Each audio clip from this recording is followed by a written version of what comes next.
महिषासुराच्या वधाविषयी समजलं. महिषासुराचा वध एका शक्तिशाली महाकाय देवीनं केल्याचं समजताच तो वेडापिसा झाला आणि त्या देवीचा वेड्यासारखा सगळीकडे शोध घेऊ लागला. पूजा पाठ करणाऱ्या ऋषी मुनींवर अनन्वित अत्याचार करू लागला.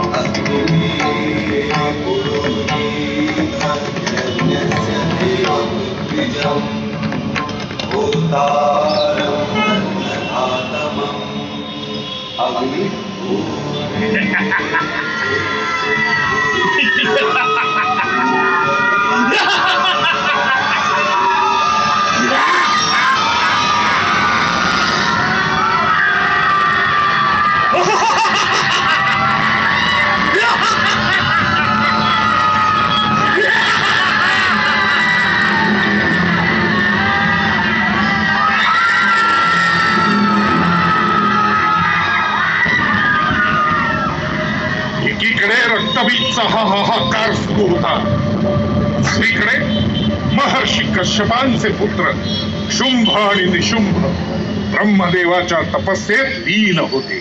ओम ब्रह्मदेवाय नमः. ओम ब्रह्मदेवाय नमः. ओम ब्रह्मदेवाय नमः. ओम ब्रह्मदेवाय नमः.